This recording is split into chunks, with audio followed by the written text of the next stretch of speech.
Hello, everyone, and welcome to yet another episode of the Boost Your Biology podcast. Today, I'm joined in with a good pal of mine over in Portland, Oregon, I'm in SoCal. SoCal, Dr. Michael Moeller. We sort of connected probably about a year and a half ago, I think through either Jay Campbell's YouTube channel or IG. We did a podcast a while back. And yeah, I just thought I'd bring him back on the show to share his sort of expertise and experience in the realm of regenerative medicine, optimizing human health, and I guess hormonal therapy. So, Michael, welcome to the show, man. Hey, glad to be here, Lucas. Yeah, I think I was on Jay's show and you were listening, and I was talking with Jay about natural therapies for TRT.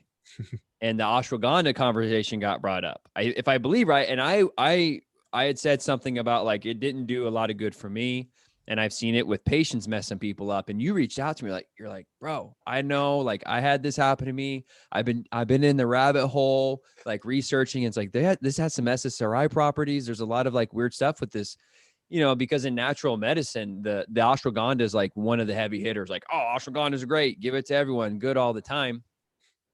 And I didn't do that great on it. And one of my really good buddies was like just driven to the ground with fatigue with it. Mm. And so when you reached out to me, I'm like, what do you know? And then after that, we started chatting. And then, yeah, it's probably been, a month or two, at least since you were on my show, and we're dropping some knowledge bombs on like the 9-MCB. What is that one? 9-MBT, yeah. Yeah. I got a lot of people asking me about that. I'm like, dude, go to his blog. That's his jam. So You know, yeah, you've definitely dropped some gems in that. So too, and I saw you're blogging a little bit with Jay now too. So yeah. that's cool, man. Good for you. Since that ashwagandha sort of episode, I ended up writing a blog and then uploading a video on YouTube, and that's definitely caught a lot of attention. Because that needs to be publicized. The fact that it can sort of mimic the effects of SSRIs for some guys who can be really sensitive to the that 5-HT1A desensitization. Well, it's funny, from a natural perspective, we want to use all these more least invasive stuff. And I think you and I are very philosophically aligned that we want to get the job done, right? Like you can take a lot of herbs that are supposed to do this and that, but at the end of the day, it's like what results, right? You and I talked a lot about like, do I take this and feel better? I mean, maybe placebo wise, I might think I feel better, but there's certain things like, I think yours was the uridine that kind of like, we were like, dang, like this stuff works. Mine, I did it like on Huperzine where I'm like, this stuff works. And it only makes sense that if it's going to do good things, it's almost has to have a proclivity to at least do something bad in some way, shape, or form. If it's going to have any effect, like nitrous in a car, it's going to make it faster, but it's going to be harder to control, and you can fly off the rails a whole lot easier. So, and in the biohacking world, I think that's one thing that is severely under talked about are the negative side effects of a lot of these biohacks. Like I like nicotine. I like, one thing I don't, maybe I'll ask you about Methylene Blue. Have you looked into that much? Yeah. That's one I'm excited about. I've not messed with, but I'm still like kind of skeptical of just from a safety profile thing. And that's coming up right now in the peptide world. So, half of being a responsible clinician or mentor is like, we need to look at the safety of these things. And often when we think natural, we think no side effects, and that to be honest, is just not true. So, yeah, I mean, if you look at the very first principle of the naturopathic sort of philosophy, first do no harm. So yeah, that's how we roll, man.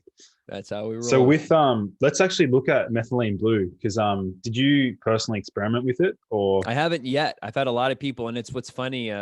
Again, being in the kind of the biohacking community, is I get requests for it, and I have some notes, and I'd actually to be bluntly honest with you, I'd need to kind of review them. But like you, people ask me. I first got into peptides that way. I was on a clinic shift, and someone asked me about MK677, and that was very early on in my egotistically, I'm a medical school student. I wouldn't, if it's worth anything, it's good. I would know about it.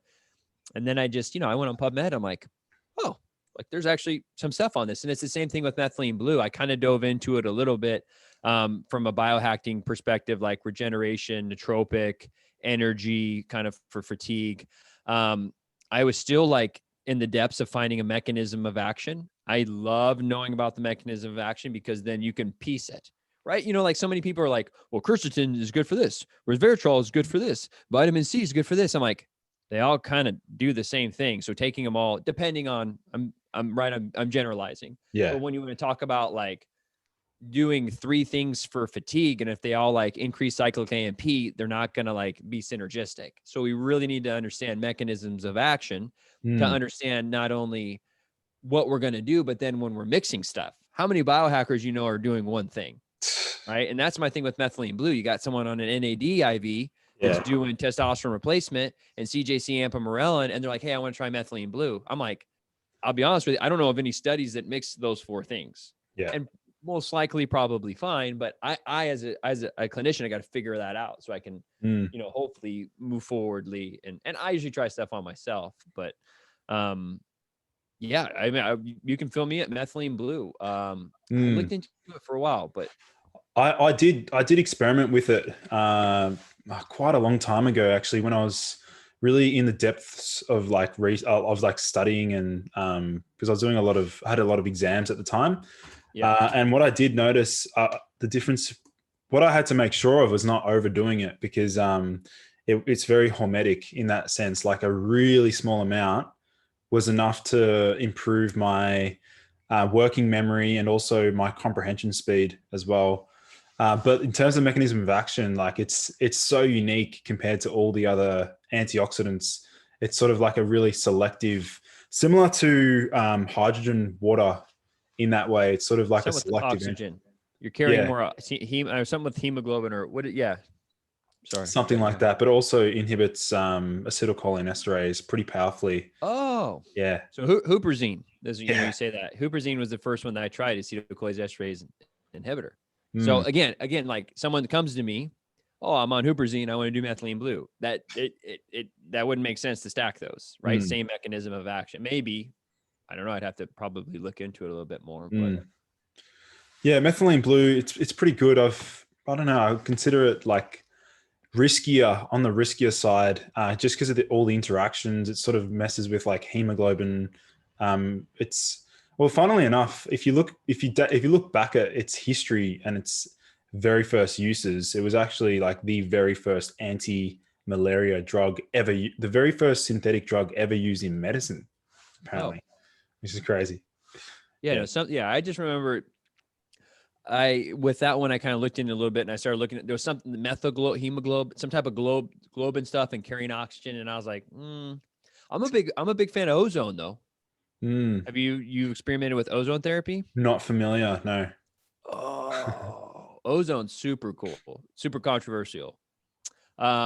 Basically, you can take your blood out, and there's different gammas. And I'm not an ozone specialist. I've had it done. I want to get trained, but it makes a world of difference. So you basically take your blood out, you can put it into a bag or a jar, and then you can oxygenate it with ozone. What does that do? It actually, to my understanding, it super saturates the blood so much with oxygen that it doesn't actually need to be carried by hemoglobin. And then also the high amounts of oxygen end up forming hydrogen peroxide through anhydrous carbon. You know what I'm talking about, the buffering mechanism. Yeah. And so you get hydrogen peroxide in your blood vessels or in your blood, and then it can really good for like Lyme disease and other like chronic microbial infections. Super cool. And dude, your endurance goes through the roof. When I get one, like I'm usually pretty talkative and energetic to begin with, but I'm on that stuff. It's like it's hard to slow me down. Yeah, that's cool. Is it similar to hyperbaric oxygen therapy? A little, yeah. So like that, to my understanding, right? You're sitting in a highly oxygenated area, so it's easier for the oxygen to cross your alveolars and get into your bloodstream, because the high amounts of oxygen that's in the air. And so this would be, I would say, the next step is that you're just shooting it directly into the blood. The safest way is you pull your blood out, oxygenate it, and then put it back in. But you need to be doing like anticoagulants, because it's kind of a crazy process. And a lot of this is like some German scientists. They can form different forms of gamma oxygen. And again, I don't know this that well. They have this big machine and it shoots gammas into the form of ozone, the frequency by which it goes in. and then you put it back in your blood. Prostate cancer and Wow. colon cancer, they'll actually take ozone and they'll put it in rectally. A lot of dentists now, after they're doing root canals, will they can ozonate the area, or you can actually ozonate oils and then put it in the area, and it's very antimicrobial. It leaves like a gas smell, like a fresh rain kind of smell, but it's cool therapy. I'm hoping to bring it on here pretty soon. Yeah, I don't know if we actually have that here in Melbourne. I think I've had a few friends sort of discuss like ozone therapy. They've heard podcasts about it, but I sort of want to segment into some of the other modalities that you like utilize. One of them we were just discussing before, and that's IV therapy. So I want to learn more about like how you've utilized it and some of the benefits you've seen with patients. Yeah. So one of the main ways that IV therapy came up, two ways. One you call a Myers cocktail, which is basically a multivitamin, multi-nutrient formula. And then also high doses of vitamin C, I would say, are kind of the more popular ways. Linus Pauling, high amounts of vitamin C, anti-cancerous.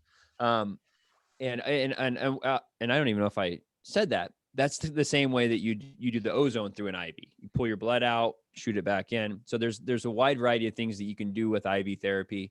Like I said, the vitamin and mineral one with the glutathione push for hangovers is probably, you go to Vegas, you're kind of hungover, not feeling that great. Well, what do we know about alcohol, right? It's destroying your detox pathways. You blasted all your glutathione, getting rid of that alcohol.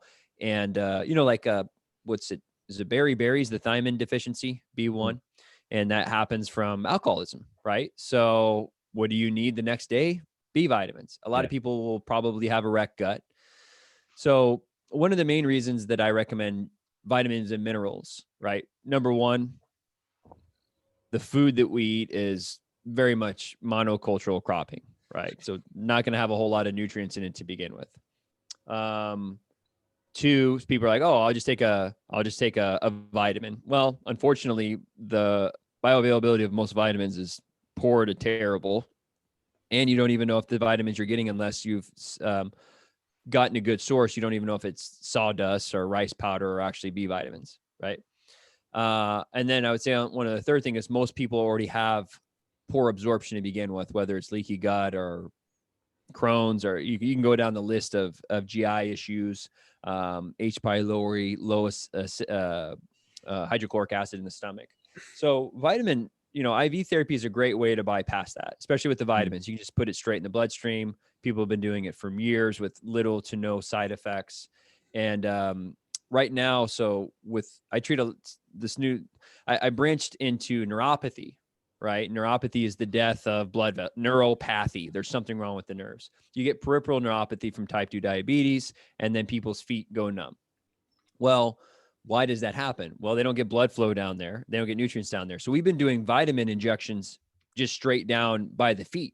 So another way, just kind of elaborating on IV therapy, is like making sure we get the nutrients where it needs to be. So for instance, a very easy thing, chronic fatigue. Let's help out, let's get vitamins and minerals in there. Like, let's just rule that out. And most people are going to feel better just from that. And you get, 250 to 500 mLs of liquid, which most people are dehydrated. So it's like very trendy, very cool. You've probably seen like the IV bars and all that, right? Yeah. Do you get, do some patients experience a bit of like an initial Herxheimer or like a detox response at all? Or you hit it on the head a couple different ways. Ozone will do that, right? Like, you want to talk about having chronic Lyme, and then you throw in some ozone, you're gonna have a lot of die off. And most people are probably familiar listening to you what a Hertz reaction is. It's when you basically kill these microbes, and then their byparts need to get detoxified, and it's gonna have a wide variety of antibody response. It's gonna block up your liver. And in actuality, I tell that to a lot of people who the first time they do their IVs, and also have IVs, and I do them and actually feel terrible because of that. Whether if it's even like a chronic EBV or just whatever kind of, you could be fighting a cold. If you've been vitamin depleted and then you get the vitamins that you need, your body's going to upregulate all those detox pathways. Yeah. Right. And then you throw on top of that, you can do something like glutathione, the body's main antioxidant, which is used in detoxification in the liver, you can actually, again, give that straight into the IV. So, you can supplement NAC, zinc, magnesium, selenium, B6, I think are all cofactors for glutathione synthesis. Yeah. And you can just shoot it straight into the veins, which is really freaking cool.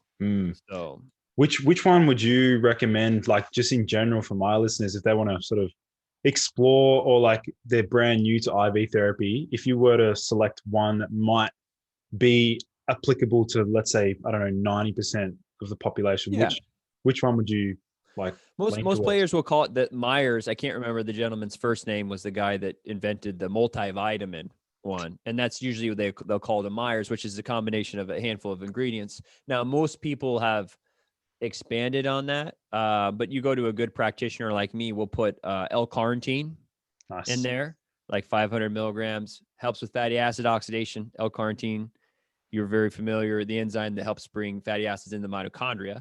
So you'll get a good little nootropic effect from that. You can put in some NAC in there, which has nootropic effects, backbone of glutathione. You can put in amino acids, just basic amino acid profile with all your essential amino acids. But a good vitamin and mineral, most people will notice a good form of benefit. And then a lot of places will finish with like a glutathione push. And depending on the practitioner's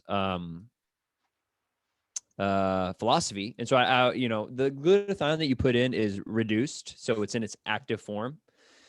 So there's actually a kind of conundrum. Some people say you do the glutathione first, you let the glutathione use its antioxidant up, and then you give cofactors to replenish it. Some people say give the cofactors and then replenish all of your own body's glutathione, and then the glutathione push at the end. So it's a weird little biochemistry fun. I know you'd probably have fun thinking about that.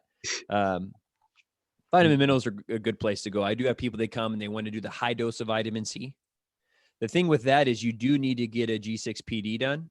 It's an enzyme that kind of looks at, I might talk a little bit out of the side. It's something to do with your ability to handle all that oxidative upregulation, because the same thing happens with ozone. You want to watch your G6PD. If you have a deficiency in that, your body can't handle the flood of the new antioxidants and the oxidant. There's something in that realm. Want to fact check me on that one? Yeah, the glucose 6 phosphate deficiency, is that quite common? No. It's like I think it's like under 1% of the population. Yeah. But the problem that you can kill someone. Jeez. Like fava beans. There's something with it's a G6PD inhibitor, I think. Yeah. Right? Yeah. No, because it contains the something in there. Yeah, a unique constituent. Plug something in there. But then, it actually becomes toxic, because the way that the high dose vitamin C works is the same with ozone. So in low doses, vitamin C is an antioxidant. In high doses, it becomes a pro-oxidant. And so what that does is actually causes a cascade of pro-oxidative damage, and then your body upregulates all of the things that will help heal. So high dose vitamin C has been utilized a lot in chemotherapy. So I've actually done a lot of that. And it does wonders. So like someone that's going through chemo, they'll do like 2 IVs a week. One will be like a high dose vitamin C, and the other day we'll be giving them IV nutrients. Because think about people with chemo, they're flooding their body with toxic stuff, and then their stomach hurts, they don't want to eat, so you can just kind of shoot it right into the bloodstream. So with the neuropathy, I want to sort of, because I know there's have you heard about like high dose vitamin B6 causing neuropathy? Yes. Yep. Yeah. I don't know. I've not seen that. Pretty rare. Mostly, yeah. I mean, everything that I see is, I would say, quote unquote idiopathic, but most of the time it's from type 2 diabetes. The blood vessels are scarring, and you're not getting nutrients to the nerves. The nerves in your feet are the furthest away from your heart, right? So it's basically like a frailing out at the peripheral. That's why a lot of people get the numbness and tingling in the feet, is due to, and a lot of people too from diabetes, the inflammation of the blood vessels and the scarring, to my understanding too, can actually press on the nerve. So a lot of them will get like the sciatic inflammation from the blood vessels, and a neurovascular bundle can kind of attribute to it too as well. So would you stack any other modalities alongside the IV to help with that repair neuropathy? Like, would you Yep. stack any specific peptides, things like that? Oh yeah, definitely. You could use stuff. Cerebral lysin, brain-derived nootropic factor. Nice. That's actually, yeah, it's isolated. It's like, it is basically brain-derived nootropic factor. It's, we can kind of talk about the legality things of that right now. It's hard to get. I think that one is a long chain amino acids, which in the United States, they've changed to biologics, which now are illegal to compound. I don't think that I can get cerebral lysin anymore, but it's a drug in Europe and they use it. Pretty sure, right? In Russia, they use it over the counter, I think. Like, Yeah. Yeah. It's one of those things. You'd still be able to, for those listening in, you'd be able to get your hands on it. I mean, I could. I can't recommend it. Okay. I can tell you guys where to get it. Yeah, it's funny. In my comments, I talk about peptides a lot. And I've had gentlemen be like, so my lab rat, after 6 weeks of using BPC 157, has experienced this. Now he's stacking MK 677. What is this? Blah, blah, blah. I'm just kind of like, because I have to be careful a little bit. And I also like, I love talking about these things, and my job as a doctor is to help people, and also unfortunately legally, you got to kind of watch out stuff.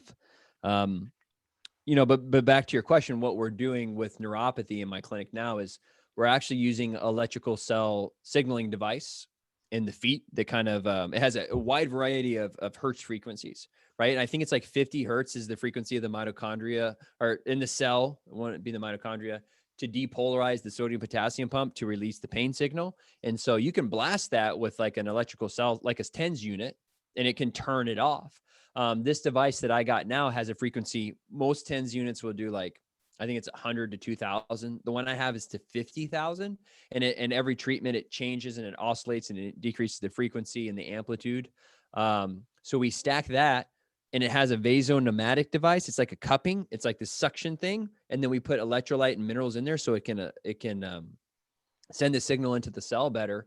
And then we do the vitamin injections in the area as well. And we've been having a lot of really good success with it for neuropathy. That's pretty well unheard of. Neuropathy in the United States is you give Lyrica, gabapentin, anything just to, opiates, just numb it out. Opiates.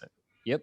Yeah. I mean, neuropathies, a lot of people have is severe pain. My father had it. Okay. And, he's like, he can't stand because his feet are so numb and tingling and burning. It's kind of like if you've ever, you laid on your arm and you wake up and it's all like dead and tingling. Yeah. I mean, those people are having that all the time in their feet. That would have to be very advanced stage. Like, that's very far down the track though. Yeah. Like, wouldn't be. Yeah. You wouldn't see that in a 20-year-old, 30-year-old. No. Yeah. It's older people.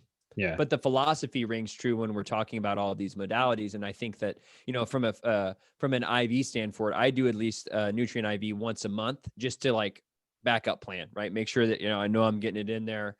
And, talking about prevention, a lot of these people that I'm seeing in this case now, they've had diabetes for so many years, and a lot of them, some don't, but it's just still the philosophy of them not taking care of their blood vessel system and getting adequate amounts of vitamins and minerals. Actually, going back to some of the preventative aspects of like diabetes, I think we discussed metformin last time, but I'm curious, have you changed your stance on metformin since at all, or? So I personally have never prescribed metformin.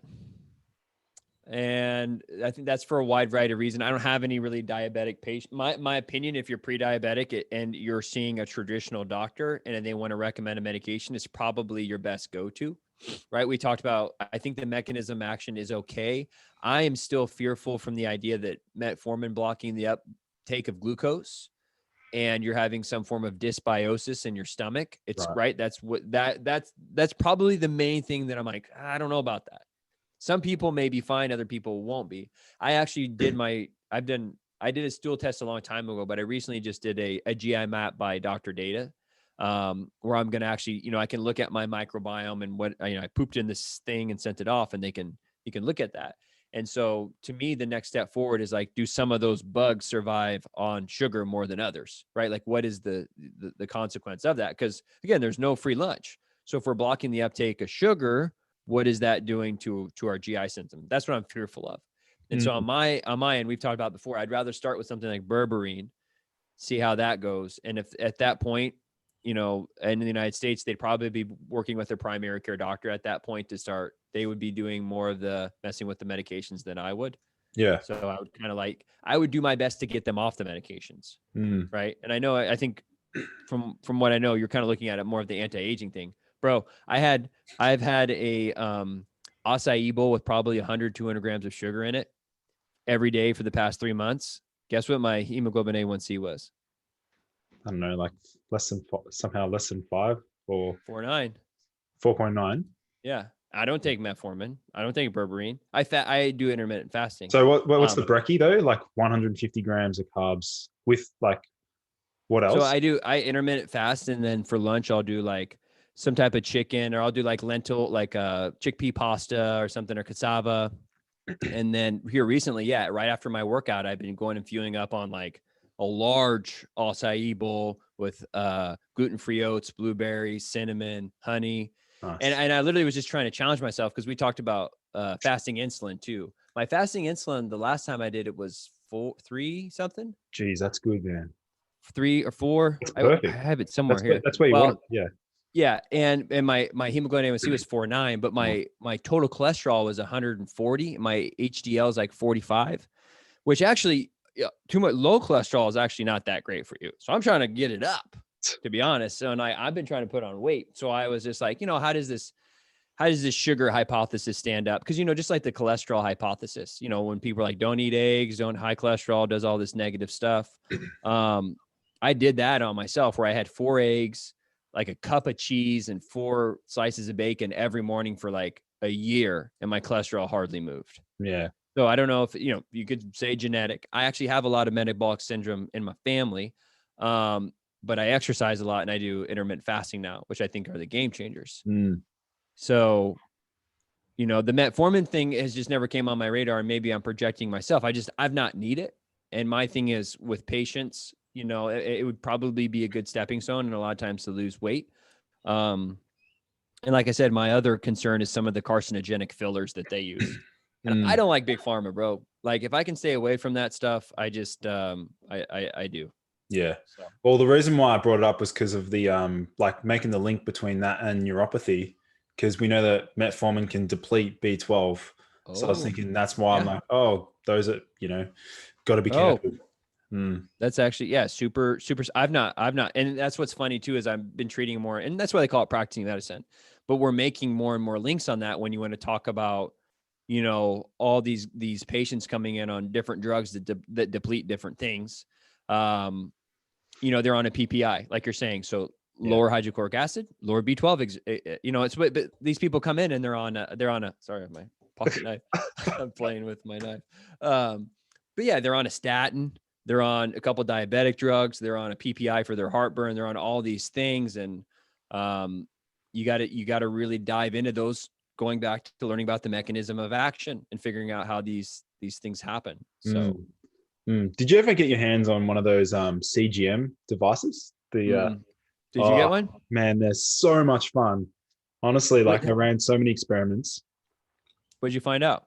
I watched some of your stuff. I do remember you saying yours, but I think you're like me. You could probably like drink 3 sodas and like your glucose didn't move at all. Dude, I remember. I have no idea what happened, but basically I had 100 grams of raw sugar in water. This is raw white sugar. And this was after maybe like a 4K, 5K walk. I had no carbohydrates that day at all. I just had like a high protein, high fat brekkie, high protein, high fat lunch. And then this was like 4:30 p.m. I was like, might as well do like a glucose challenge. And this is one of my close like vegan cyclist friends of mine, because he just has a shit ton of like sugar water before he cycles.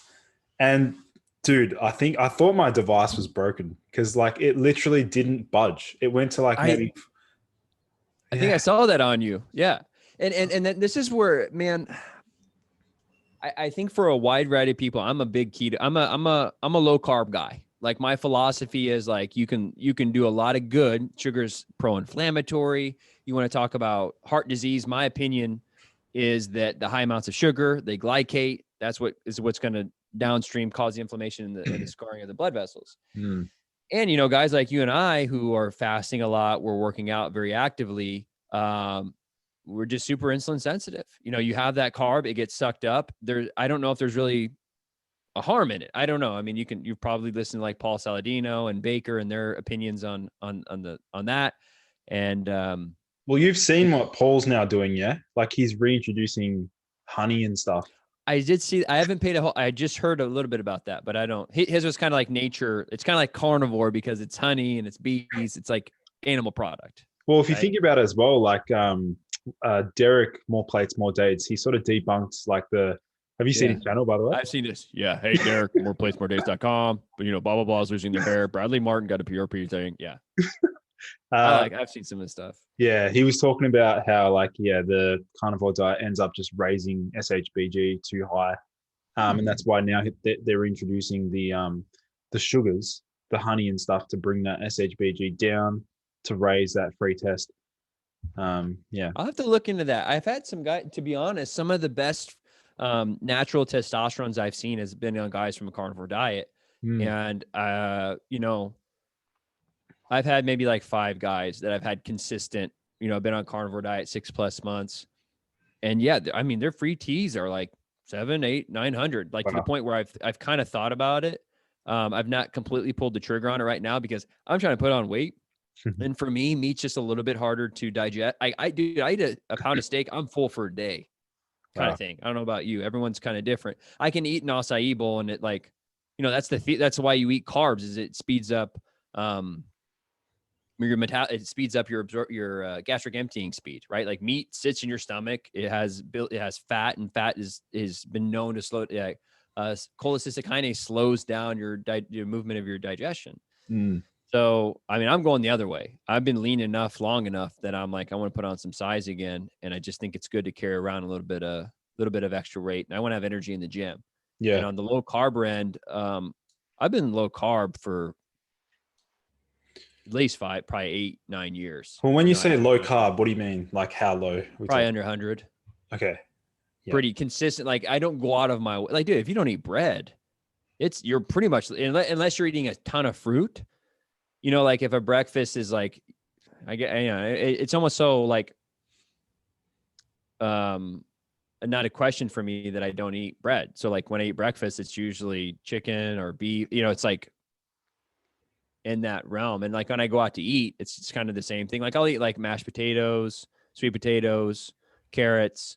I don't eat a lot of fruit, blueberries, maybe. So if you don't know, if you're not doing that. Are you sensitive to any like veggies at all? Like, are there any ones that you just can't have at all? I don't do that. Well, I'm working. That's why I did this Dr. Datas thing. I've just never been one to like eat vegetables. I'm like, man, I can't wait to eat that broccoli or spinach I just never has been.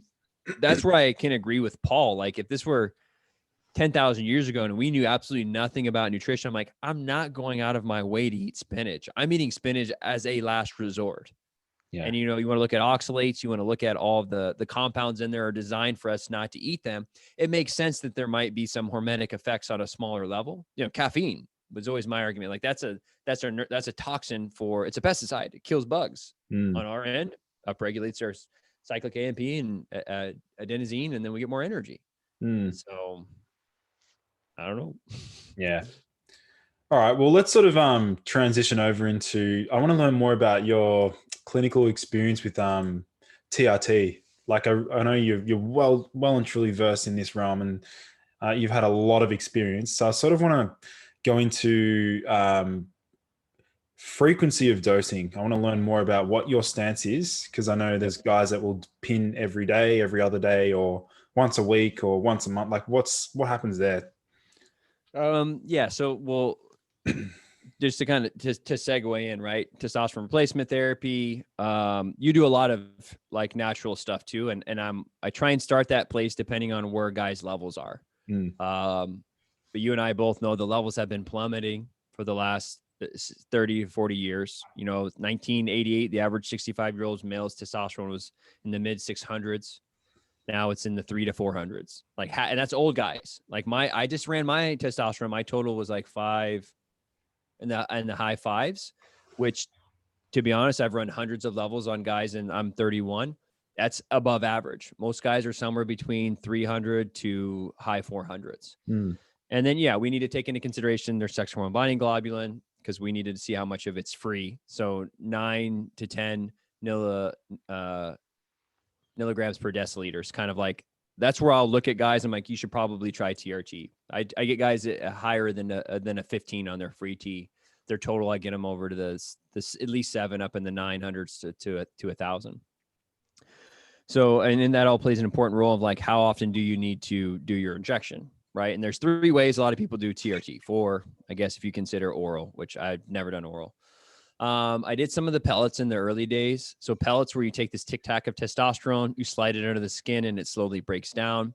That's a minor office procedure. So you'd put in like 600 to 1200, depending on the person and how big they are. And then you allow the pellet to slowly break down. Now, one of the big caveats with that is that the release is going to be more in the beginning. When you think about surface area, like a melting piece of ice, the first layer is going to come off and it's going to rush, right? And so what happens when testosterone gets too high? The body will find balance. It will increase your sex hormone binding globulin. It will aromatase testosterone. Through aromatization turns into estrogen.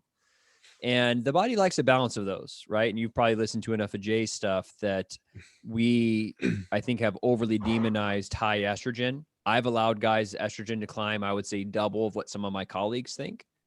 And as long as they're not having side effects and they feel good, I keep them there. Mm. I don't know if you've kind of followed that a little bit. Oh yeah. Well, I was just thinking back to Dr. Berg's recent video. He was talking about one of the biggest side effects of testosterone replacement therapy is excess estrogen. I'm like, mate, it's not a side effect. It's like, yeah. It's actually, yeah, you're 100% correct. It's actually a benefit. It's the body trying to find balance. And the example I usually use is THC CBD. Like, you know, marijuana used to have a very imbalanced ratio. To my understanding, you'd have like about 7 to 8% THC, 2 to 3% CBD. You've talked at great length about the benefits of CBD. The weed here in the United States is now like, I've seen it upwards to 20% THC and no CBD.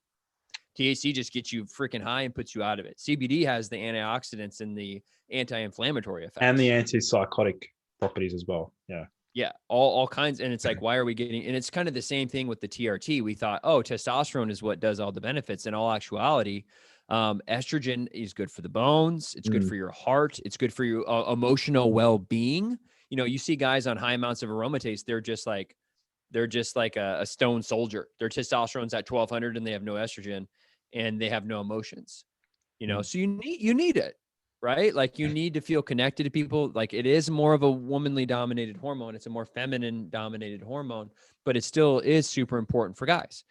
And, you know, Jay and Rob Common-Eric really discuss it at length about, I have seen guys who come in from other places and they're taking high amounts of anastrozole, which is an aromatase inhibitor, and their estrogen isn't even readable. And so, you know, you do a bone scan on that guy in his in his mid-40s, he's probably gonna have bones like 65, which is terrible because you're thinking about who's going to do TRT. Someone probably going to the gym and is going to throw 400 pounds on their back to squat, you know? So bringing this back to the question about dosage, that's why you really want to work with a practitioner, or at least yourself. I'm a big proponent of people really, if you're going to do anything in life, you really need to become an expert of it yourself. Like why would you do something if you don't understand the ins and outs of it?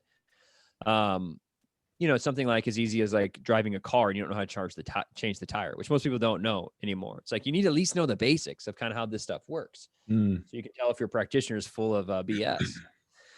So that, you know, that's the pill. The creams, to my understanding, the half-life, I've not seen great studies showing the half-life. And I think that has to do with the wide variety of differences in ethnicities. When you want to talk about skin color and skin absorption and hair. So if you're putting on cream, you know, different races will absorb it at a different speed. So it's really hard to pinpoint how much you're absorbing and at what time and even people of the same race will have different thicknesses of skin and absorption. I have used some of the transscrotal creams. I do that daily on my guys, and it seems like there's some benefit from that. The idea is the testosterone, being synthesized mostly in the testicles, you're going to get higher. There's higher 5-alpha reductase in there, so you're going to get higher conversion of DHT, which will help with libido. And I think I've seen that in the guys that use the transscrotal cream. But like you kind of initially stated, I usually end up going with the injections for the plain fact that it's in there, it gets in. Testosterone cypionate has about a 7 to 10 day half-life, so roughly 8. So if we give you 100 milligrams today, a week later, you're probably going to have about 50 of it left. So I can kind of have an idea of, okay, I have a good starting point. With the other forms, it's a little bit hard from a practitioner standpoint to have objective data to be like, okay, it's time for you to re-up. Like the pellet thing is really hard because people go up and then they come down. And like I said, at that point, you can go too high. And again, the main thing you want to watch out for, and I've had this kind of conundrum in my clinical practice of like, what is too high? I have personally not seen anyone naturally over 1,000. When I've talked with Jim Meeham, he's been in the game a lot longer than me, but he talked about like he would work with some professional athletes that he could tell they weren't juicing. They'd come in at 1,500, 1,800, 12, 2,000. So these are professional athletes who are naturally in that realm. So the only thing is that I see is when testosterone goes that high, number one, you do get an overconversion to estrogen and you can get gynecomastia. They'll start holding water. They will be overly emotional. So that's kind of the estrogen thing you're watching out for. And then your testosterone increases erythropoietin. It's what EPO, it's what Lance Armstrong doped to increase his hemoglobin to carry more oxygen. This area is super debatable. The increase in red blood cells and hemoglobin hematocrit thicken the blood. So a lot of people will have a little bit of difficulty. The blood moves a little bit slower. Then the heart has to pump harder. When you want to look at these cyclists, they often have hypertrophy of the inner chambers of their heart, and then it decreases their how much blood they can pump out per pump. So that's another thing you kind of got to watch. And these are all things that I'm taking into consideration when I'm talking about dosage, like the size of the guy. I'm going to watch out for estrogen, hemoglobin hematocrit. Prostate cancer, it's a very debatable one. I have put guys on TRT after they've had prostate cancer with their clearance and with urologist clearance. I don't think it's a life worth living if your testosterone is super low. It's usually how these guys come to me. They've been on anti-androgen therapy. They actually take guys' testosterone away from them when they have prostate cancer. And it's like, who would want to live that life? Like low T, depressed, no libido, no energy, can't do anything. Come on, like way out the risk and benefit there. So, but with TRT, where I usually end up, the standard of care in the United States, I have never done it, so I may mess it up. I believe it's 1 ml. So most testosterone comes in at 200 milligrams per ml. So they do 1 ml, I believe, for a month straight.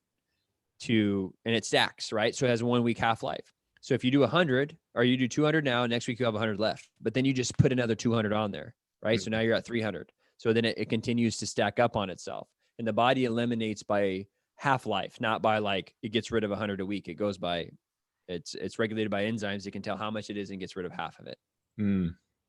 So what a lot of the primary care doctors here and the standard of care, I believe, I think it's 200 milligrams for 4 straight weeks. And then they go to every other week. And every guy that I've ever seen do that, and obviously I only see the people that are having problems because they're coming to me.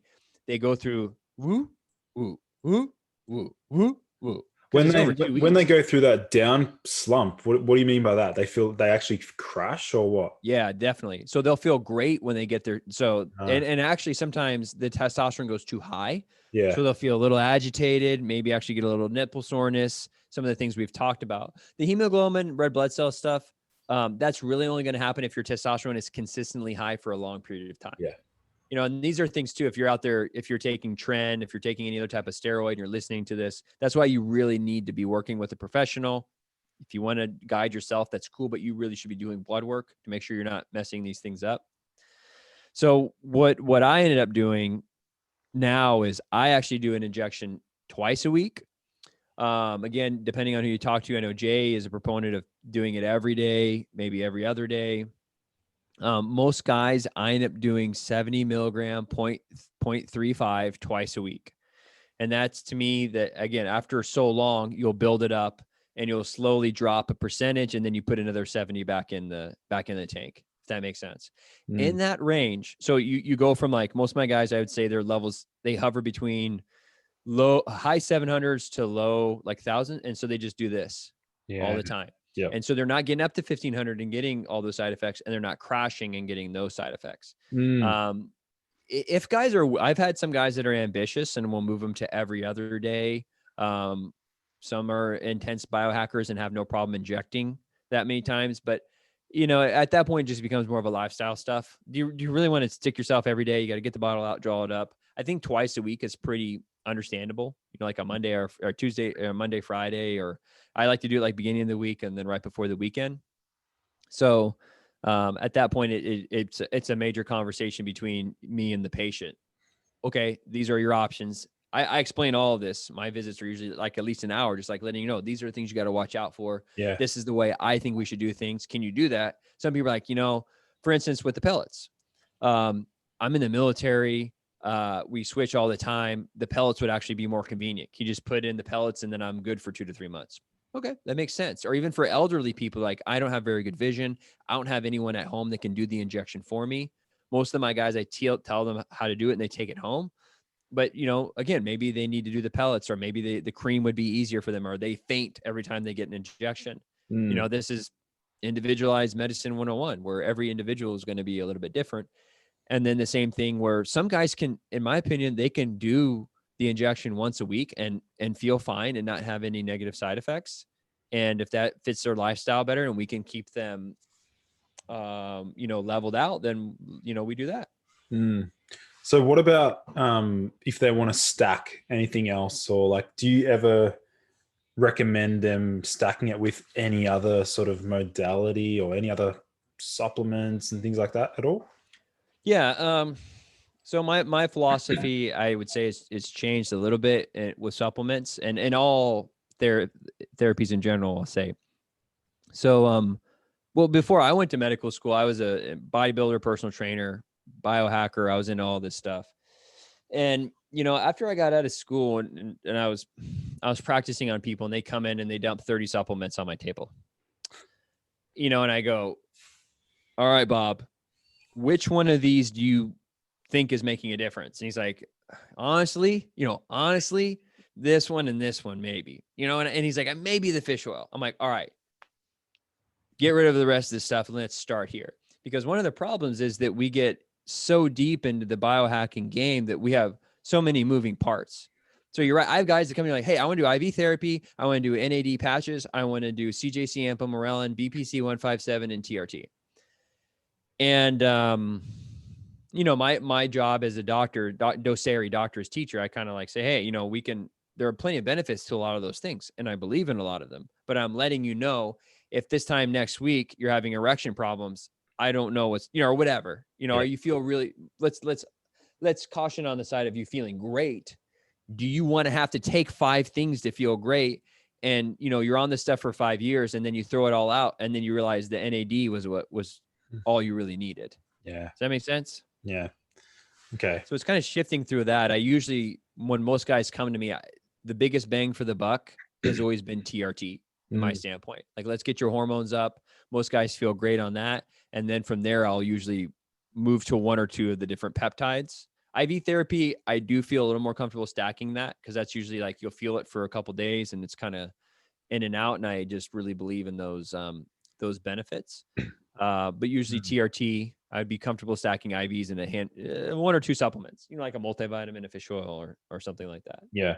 Have you worked with guys that actually want to come off TRT, and how do you go about that? Like, do you use any other like HCG and clomiphene, stuff like that? Yeah. So with testosterone, right, you start taking its replacement. So your body makes testosterone. We start giving it testosterone. It's going to stop making its own. HCG, human chorionic gonadotropin, which is the hormone we test for in women when they're pregnant, it's an LH analog. So it hits the same receptor in your testes to produce testosterone. I think Clomid's a little bit of a better way to go. Clomid blocks the estrogen reception on the brain, telling the brain that it doesn't have estrogen. Downstream, it releases something called gonadotropin releasing hormone, which also releases both LH and FSH, the precursors to testosterone and estrogen. So from a standpoint of is kicking the HPA axis, I think Clomid makes a lot more sense. One of the things that I think a lot of people go awry with is, as long as you're having like the testosterone cypionate in your body, which is going to be several weeks, the half-life, like I said, is 7 days. So if you have 1,000 built up, a week later, you still have 500. A week later, you still have 250. A week later, you still have 125. So it's going to take testosterone a good 4 weeks, usually 8 to 12, to kind of clear your system. It would take probably, 12 plus weeks before your own body will kickstart. But usually I'd give it a handful. Usually I'll start guys on it as soon as guys want to get off TRT, I'll put them on Clomid HCG. Again, there'll be some nuances on what the person. HCG is an injection. I think Clomid's more of the way to go. So again, that'll be kind of a conversation I have with the patient. There might be some nuances in the cases. But definitely you can, I haven't seen a guy yet that went on, and this isn't endorsing to do TRT, but that was something I was always warned about. Oh, if you do TRT, you're going to blow out your HPA and you won't ever create testosterone again. I've not seen that. I've seen guys be on TRT for 25, 30 years and stop chronic steroid usage.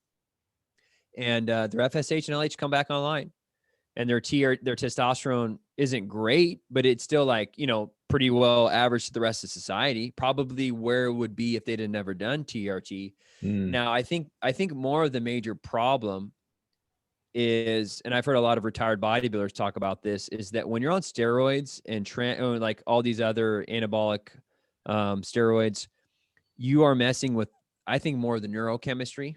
I did TRT for 3 months just because I wanted to try it on myself, and it was great. I personally still want to have kids. I'm working on building things naturally. Like I said, my testosterone was right at about 600. So I'm still getting gains. I'm still doing okay. I want to try and really master this before, I think 35, 40 after I have kids, I'm really going to, get into the TRT realm a little bit more. But, one of the things I noticed more was cognitively on TRT. I was just like, the drive, when I was 19, where I like saw someone, I was like, let's go. Like that was like very adamant on TRT. And I think that especially the anabolic steroids have the ability to alter that your brain chemistry baseline. It's like having caffeine and not having caffeine. And all of a sudden you're used to it. And then you get rid of it, you're addicted. Like a lot of people don't think about that from an anabolic standpoint. You're used to that, the high of having the motivation. So it's something to really consider if you're using those things. That's something I've heard from a lot of retired bodybuilders, that they're just like missing their baseline is now depression because their high was so high. Yeah. I've heard the same as well. And I actually, after hearing that, I wanted to dive deep into the research on like how tren and these other heavy hitting steroids, how they affect the brain. And man, there's a lot of research. There's actually a lot of research on how they affect like GABA, dopamine, serotonin, like all these neurotransmitters. But definitely, Well, we know testosterone plays a huge role in dopamine and serotonin release naturally. Higher amount, like it, to be honest, I read an article where they were actually considering, and they won't, that first line therapy for depression to be testosterone. That's not going to happen. No, but it makes sense. That one of the major things that I've noticed from guys is an increase in their mood and overall well-being. Yeah, I agree. I mean, testosterone, Jordan, do you ever listen to Jordan Peterson? Yeah. So, he talks about the lobsters and the dopamine kick, and like your hypothalamus is constantly evaluating your life. And whether or not you want to admit it, if you get a bad test score, your testosterone will drop, your dopamine and serotonin drop, because your body says, I'm in a bad place. Cortisol gets released. Cortisol directly shuts off testosterone production. That's why if you have a lot of sugar, insulin spike, cortisol release, testosterone plummet. But your body, your nervous system is wired to see you succeed. And when you're not, it's going to shrivel up, and it's going to unfortunately make you depressed. You get dumped, you get turned, you go up for a girl and ask for a number, And she says no, and you're rejected, your testosterone will drop. She says yes, it will go up. And that's a guiding mechanism for you to live your life in a certain way, because you want to get dopamine kicks when you do good things, and you want to get kicked in the nuts when you do bad things, so you know not to do them again. And, that's why cocaine is so addictive, is right, because you're hitting dopamine all day. You're artificially just hitting that reward center. Same thing with gambling and now social media. So testosterone plays a definite role in that. So yeah, I can speak very heavily on the motivation side of things. Like man, even when guys like ice their balls, like how I was a huge proponent of that sort of practice. A lot of guys you used to be. You're still about it, no? Or is there something that popped up? I'm still doing it. I just posted a video on YouTube talking about the science, the research and stuff. But I mean, even the guys that just start doing it, they literally just report like more energy, more drive, things like that. So it just makes sense. Like there's just so many effects in the brain. It's so overlooked. For sure. Well, it all goes together. It's so funny that we unfortunately live in a society where you have an endocrinologist and then you have a gastroenterologist, and it's like the gut-brain axis, and then that all affects your muscles. Well, how do your muscles fire? Through neurotransmitters. Yeah. Right. How does your heart beat? Acetylcholine. Like it all goes together. Have you done much more research and experiments with some of the novel nootropics at all? Like, have you delved into any of them at all? Or you're talking about like the racetams or or like I know you mentioned the 9-MBC at the start. I have. Oh yeah, since we talked last, I haven't. I literally in the last 3 to 4 months, I've gotten off of pretty much all supplements because again, I was kind of like, well, what the heck's doing what here? I got kidney stones. Oh, what? Yeah, not fun. Man, dude. what from? Well, vitamin D raises serum calcium levels, right? Magnesium will raise serum calcium. And that's why I'm like, okay, I was just in, well, when COVID hit, vitamin C 3-4 times a day, zinc and selenium morning, day. And, I started taking all the supplements, high amounts of vitamin D. And so again, I had to be like, okay, I had kidney stones. Where did they come from? I don't know, because I'm taking 30 different things. Whether if I just did one thing, I'm like, okay, this may have been contributing to kidney stone. Did you did you get COVID? Yeah, I actually did get COVID too. Okay. It wasn't a big deal. I had a fever. I had like a 99 fever one day, kind of some aches and pains, and then it went away. This is the thing, is I was going to the doctor to get my kidney stone removed, and I had to get tested, and I tested positive. So, and I thought possibly I didn't. I was fatigued for like an afternoon, which I just thought I worked hard. And then that night I was super sore. I was like, dang, I worked out super hard today. And I didn't remember working out that hard. And I was super sore the next day. And then the following night I had terrible kidney stone pain. Jeez. And I didn't sleep well. And then I woke up with a fever. So I'm like, a fever of 99. So I'm like, do I have COVID? Is this kidney stone pain? Is it from, I'm like, but I went in to get the procedure done, and I had to get tested 2 days before, and I tested positive. So, and then I waited a month just to be 100% sure. They quarantined me for 10 days. And then, a month later I retested, and I had a lithotripsy, where they go in and they blast the stone, and then it blocked my ureter, and I was back in the ER 2 days later because I was vomiting because of the pain. It was crazy, man. That's crazy, man. It was really crazy. The pain. So I've passed a couple before, and people talk about the pain of that. And to be blatantly honest with you, I'm like, I've sprained my ankle, and I've had kind of worse immediate pain. It's more of like a visceral pain. And, so they blasted the stone up, right? They take this high powered shockwave, and then it just like sand, and then it came down in my ureter and then got clogged. Like I vomited like 3 times over the night. My girlfriend at the time's like, I didn't even want to. She's like, we're taking you to the ER. And then they just gave me a bunch of fluid, gave me some anti-nausea, and then somehow it like broke loose and I peed out. Dude, I peed out like, I had like it was like it was over 1 centimeter stone. Oh, so but when they blasted it, I peed out like just a bunch of little ones, but not a fun experience. So you can tell, like after that, I'm like, dude, I'm getting rid of the supplements until I know what's doing what. And so here recently, I've been doing some choline, the CDP in the morning. I think that's one that, a lot of research for anti-inflammatory. I feel it, like I take it and my brain is on. So it's something I like. And I am still doing some pre-workout. So Oh, yeah. it's got like, you know, caffeine, citrulline. I'm doing C4 right now. So, Yeah. which Nice. could be contributing to kidney stones, but I'm not giving that up yet. Yeah. Yeah. Geez. I mean, I literally just spent the last month or so building out like an entire course, like a Nootropics masterclass course covering like Nice. 180 different like compounds and things like that. Just full geeking it.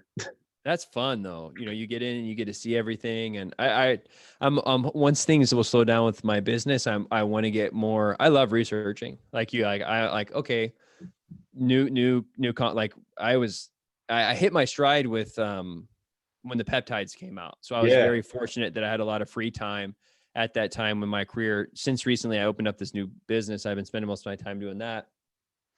But I just, you know, BPC 157, you did a great video on it. I just went on PubMed and said like, okay, is this stuff for real? You know, you can kind of listen to other people and there's a lot of bro science on YouTube. But yeah, I just went in and I found like a couple handful of the papers and I kind of educated myself on it. Talked to Ryan Smith at TaylorMade, Yeah. great resource. And then yeah, started playing with it with some really close patients first, some friends, myself, and then I've slowly started, you know, using peptides with other people. Mm. So Mm. Do you wish you had more time for that sort of stuff, like just the fun research side of things, or? oh yeah, that's what I was, to be honest, I like clinical practice is cool. Unfortunately, I get bored with monotonous stuff. Like TRT, I bet close to 1,000. Wow. I don't know if I'm that high. You know, I graduated in 2017, so I've only been out a couple years. But let's just say if I've put like a couple hundred guys on a year, which I don't know, that might even be high. But what I'm getting at is I've seen, and not only that, but we're following up and doing lab work. And it's like, I've just seen it a lot. I kind of get it. I know when a guy comes in and he says X, you do this, and do this. And so I'm one to, when I really get something, you know, quote unquote mastered, I'm like, it's time for me to move on and learn. I want to learn how, okay. Oh, I learned TRT. Then I jumped on to the growth hormone analogs. Okay. How do I stack these with this? Are they safe? What, you know, testosterone versus MK versus CJC. What's the difference? Which one do I want to use? Experiment on myself, talk to guys like you, my other friends out there they're playing with these things.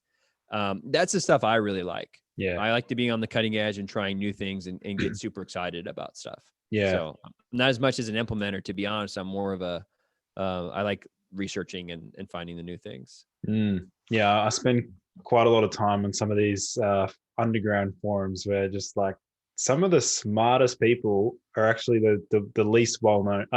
Yeah, the least well known. Like they're just so like Oh yeah. hidden behind these forums. They're just absolutely, you know. You see some geniuses in there. I like to think I'm pretty sharp, but I still learn plenty of things going on Reddit and the deep web where you'll just be some random guy who comments and stuff like, oh, I never thought of that. You Yeah. know, and I think that's cool that we're the logical fallacy of appealing to authority. We're really starting to see that play out where it doesn't matter about your degree, it doesn't matter your background. You know, maybe sometimes I do on my end. I'm happy that I got you know, I can speak from a place of authority when we want to talk about like clinical evidence and TRT. I'm like, dude, I've done it hundreds of times. I've seen people's labs move up and down. You're not going to convince me that the pellets are better um, than injection on like a 20-year-old guy who can inject himself. You're not going to convince me of that. I've seen them Mm. both play out.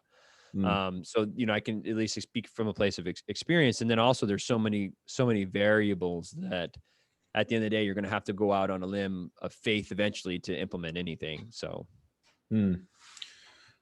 Yeah, I want to ask you about, I guess, the biggest success you've had with a patient. I want to learn more about like what's one patient that you've like it's been life changing for them. I want to hear about their story because I want to just share that with my listeners. yeah. So there was a guy, say his name's, I'll change his name. Say his name's Mike. He actually came to me for ED. He's 48 years old. I have to go back and look at chart. Say like 5'10", 240 pounds. You know, not like, oh, man, that actually might be obese by the numbers. But you look at him, you weren't like, he wasn't like really overweight or anything. And it didn't look like, I guess for lack of better terms, a mess. But he came to me for ED.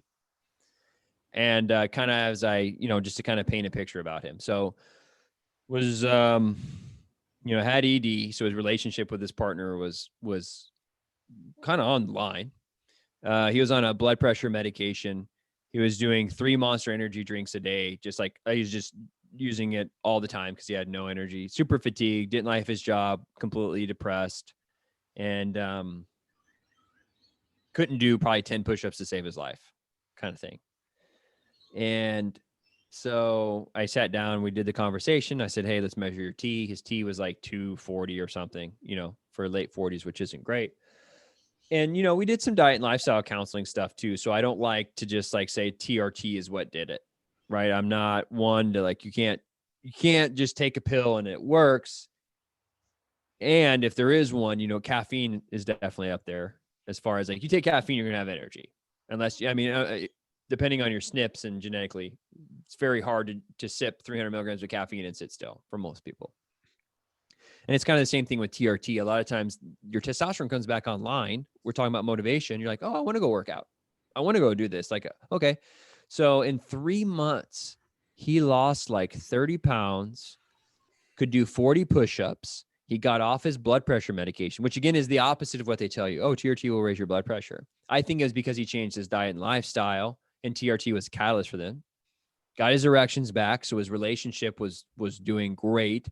And like I said, he could do 40. He came in and did 40 push-ups, where before he couldn't even do 10. And he was just, kind of the whole like, hey doc, you just, and I'm like, I didn't. You did the lifestyle stuff. The TRT helped with that. But depression was gone, was doing better at work, was succeeding. And unfortunately on that visit, that was the 3rd month, he's like, hey, I went to my primary care doctor and they said that this TRT is bad for my heart. And I was like, Mike, I almost said his real name. ED is a really good indicator of exactly how good your blood vessel health is. You're having erections again, and you're able to perform in the bedroom. Oh, he got off his Monster Energy drinks too. You're not drinking 3 Monster Energy drinks a day. You're now doing 40 push-ups. Your erections are back. You're off. He had actually gotten taken off on one of his blood pressure medications. Which sounds worse for your heart? Do you know what I'm saying? And I'm like, that one was it was funny because it was a rewarding yet but stressful one. He decided to stay on TRT, but it just kind of shows you where the world is with those things. And it's just, I'm like, bro, the proof's in the pudding, man. Yeah. Proof's in the pudding. Like, look at you. And he came in, he's like, doc, look at, he was all excited and stuff. He's like, but my doctor said it's going to be bad on my heart. Can I keep doing this? And I again, I do my best. Let's look at the research. Let's lay it out. Hemoglobin, or your RBCs, H&H high, your blood sugar. We should have ran blood sugar. We hadn't yet. Blood sugar was probably down. So inflammation was probably down. All those things are, in my opinion, really good for the heart. So life changing. Yeah, good.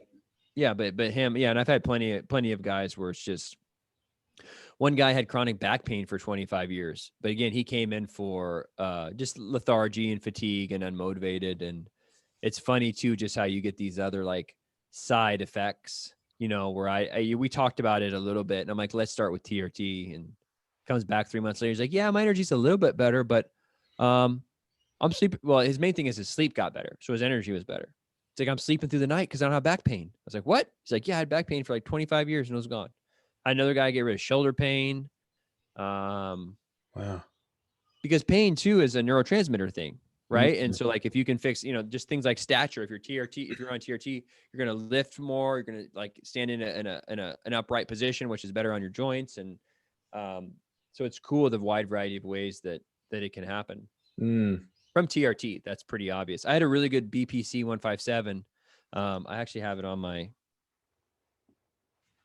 phone. I have a handful of those, but I got an email.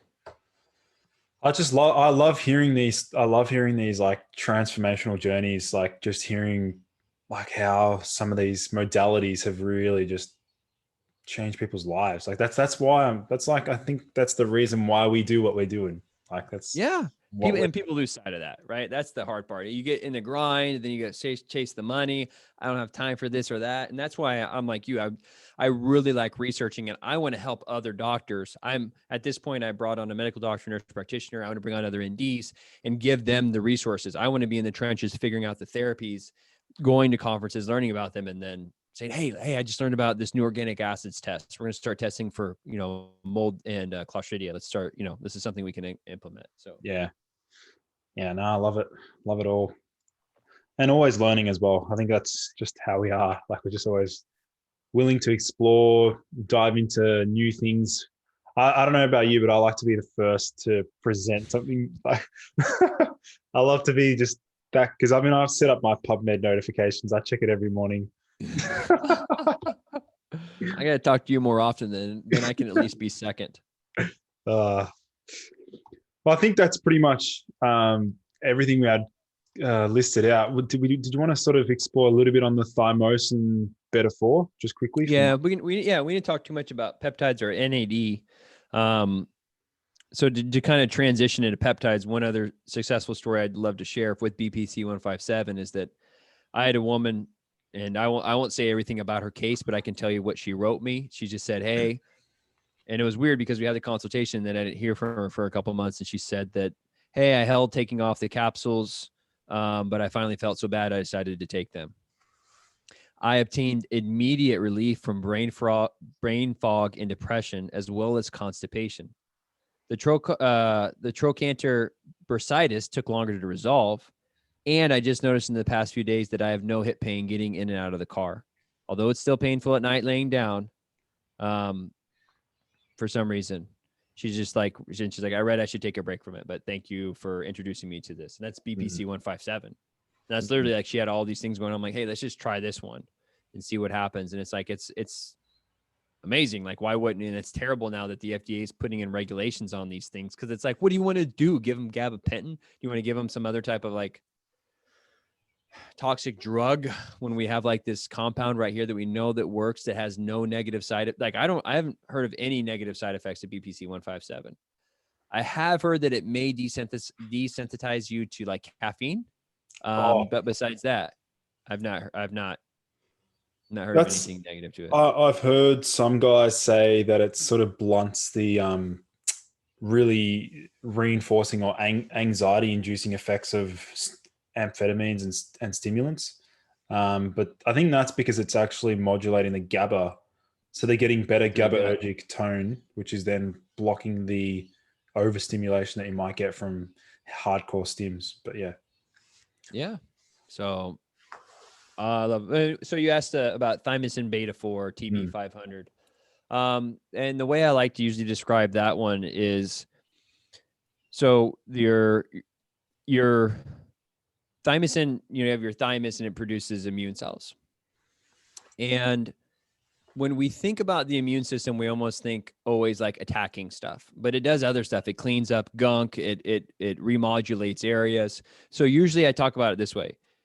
When you want to talk about musculoskeletal issues, I think that from the peptide world, the BPC 157 is over here. Like you think you got a bursitis, you got a hip injury, you got a shoulder injury. BPC 157 is really going to go in there and help heal. On this side, you have thymosin alpha 1 for your immune system. If you're trying to modulate the immune system, whether it's chronic Lyme, you're trying to just boost your T cell count for, exposure to a virus, Epstein-Barr, then thymosin alpha would be the way to go.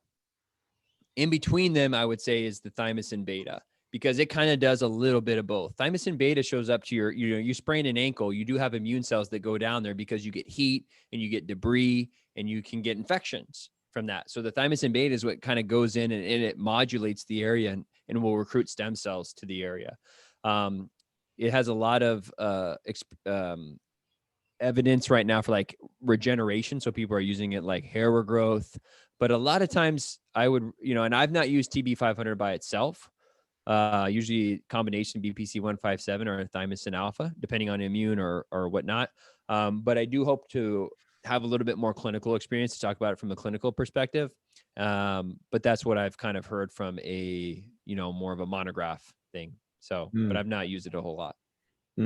I'm curious to know if there's any research in the realm of COVID. Thymosin alpha, I think that they had some papers. You have to double check me on that, but I'm pretty sure they actually did start showing, it increases your T cells. So like you're getting infected by a virus, and again, it's like you got to prove the exact T cell or whatever. But I felt like I saw a paper or two. I'd need to hit Dr. Google up here real quick, but yeah, it's going to boost the immune system, and thymosin beta on a little bit of the lower end. It does boost the immune system as well, increases T cells.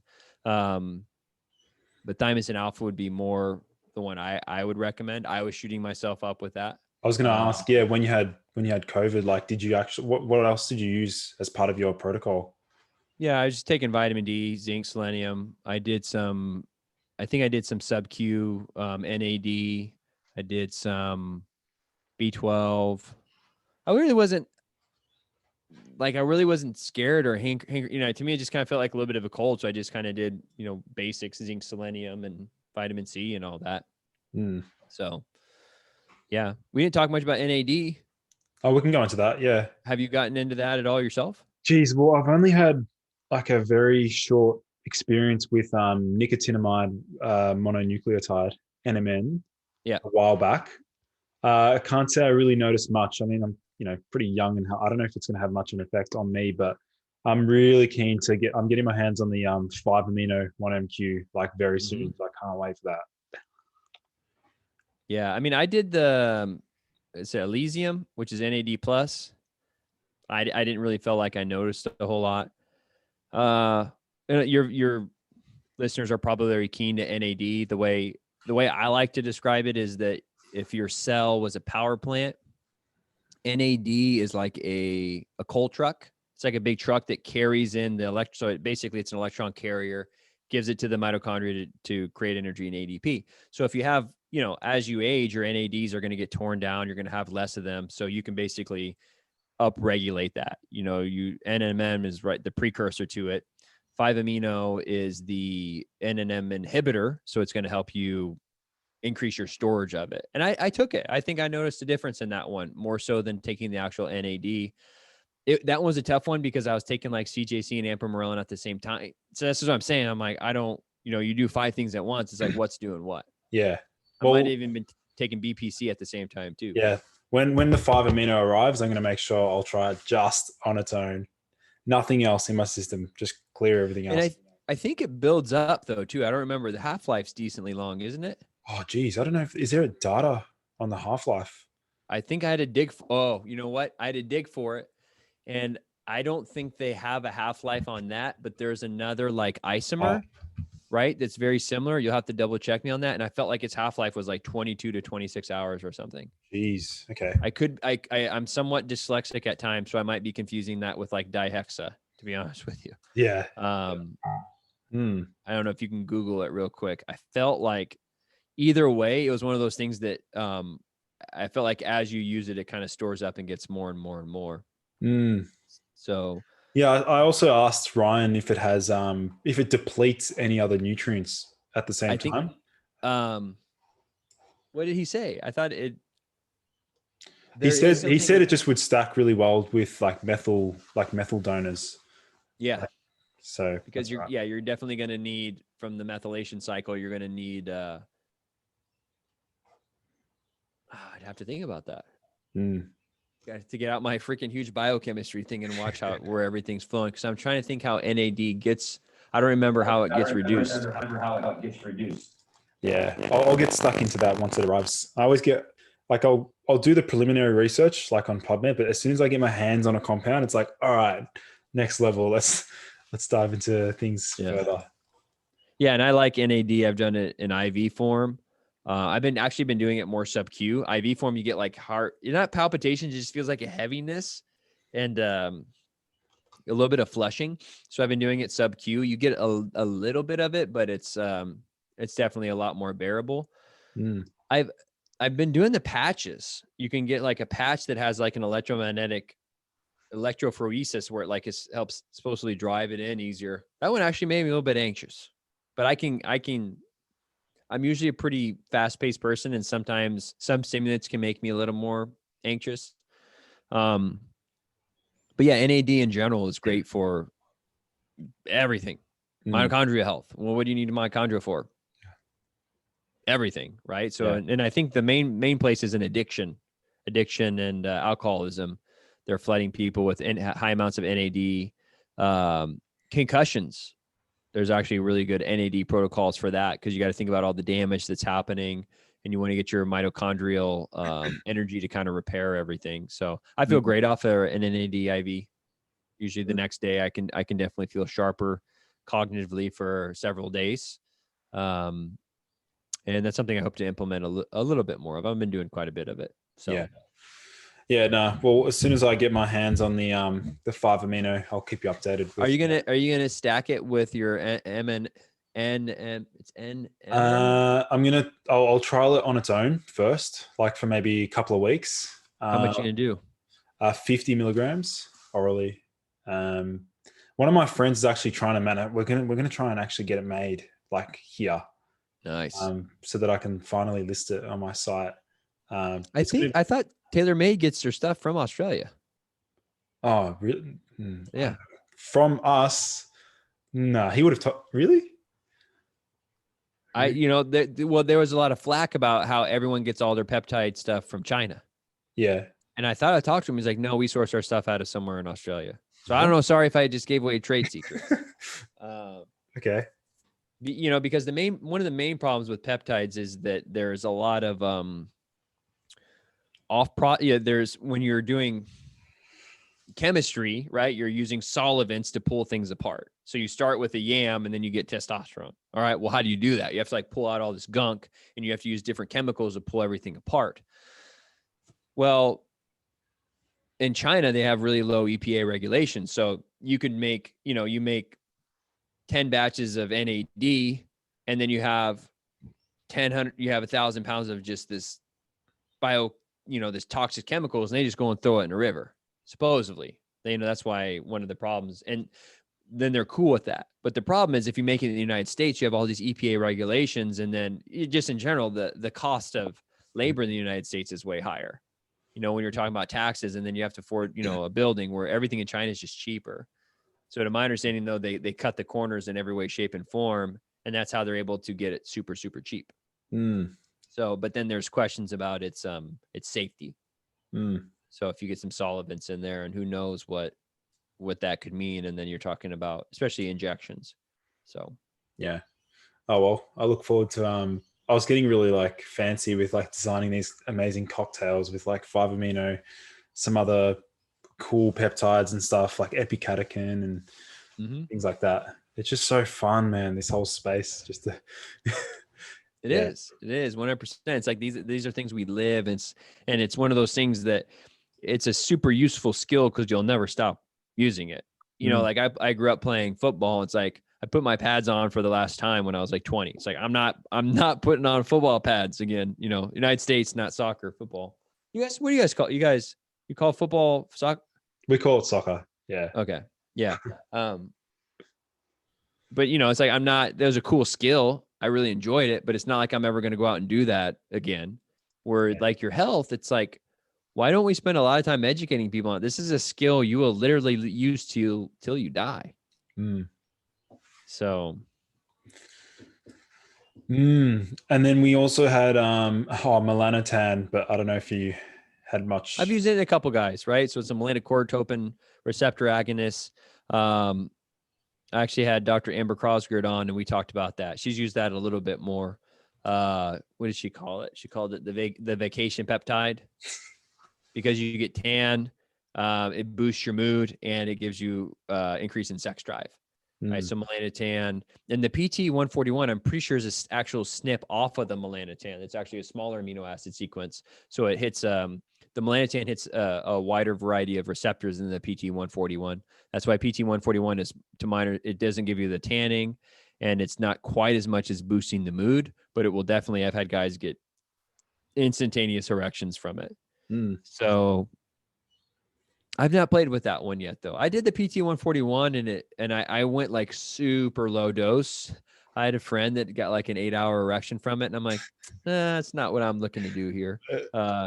Some people, that's their forte. I don't know. I'd probably give myself a heart attack, something like that. But yeah. so, and we'll Isn't see too. I that don't would know. be medical. That's medical priapism, isn't it? Yeah. It's Yeah. super 3 dangerous. hours. So you could lose your dick for the Yeah. rest I of mean, your life. technically, so I did, do you know what trimix is? You ever heard of this? Trimix. No. So, this one's pretty out there.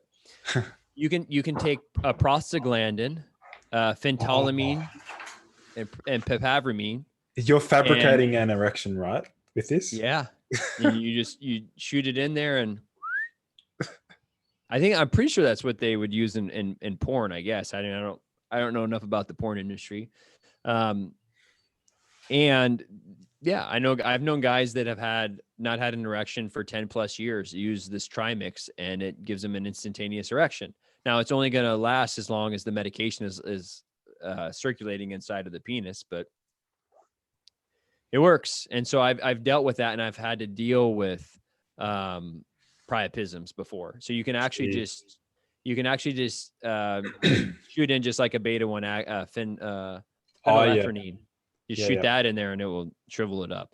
So there's or a ways super duper high dose of methylene blue, because that's like a potent vasoconstrictor. Yeah. Or I might just try that next time. inject methylene blue in the shaft. Dude, I used to do a lot of ED. Sorry guys, if you're having that problem, you're gonna have to go somewhere else. Yeah. Kind of went down that road for a little bit, just because, a lot of times with TRT it kind of crosses over. And I mean, again, it depends on the severity. When you have guys that haven't had an erection for 15 years and they're, and sometimes whatever, they've not been married, or their spouse died, or whatever it is. So, I mean, I get it, and I'm empathetic, and, but it's just kind of not my wheelhouse. It's not the area that I want to practice a lot of medicine in anymore. Yeah. So, yeah. Cool. Yep. Well, I think that's pretty much, I mean, was there anything else, any other compounds that you've been working with recently or interested in? What am I thinking about? I mean, you've kind of already went into detail with most of the growth hormone analogs, testosterone, CJ 1295, ampamorelin. Yeah. I know you've talked about BPC 157. We talked about cerebral lysin very briefly. I'm trying to think if there's anything Sleep, fun. anything for sleep at all? Sleep hacks?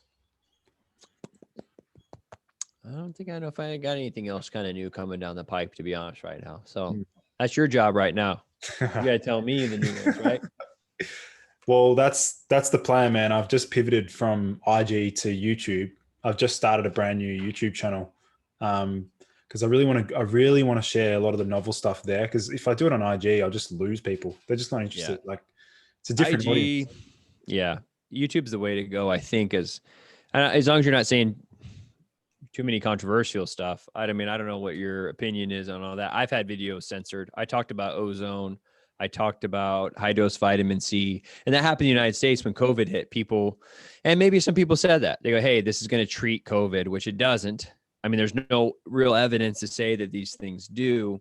But I just recommended, said, "Hey, these might be some things to look into." And I had one of my videos taken down, and it got like 2,000 views in like a day, which is a lot for my channel.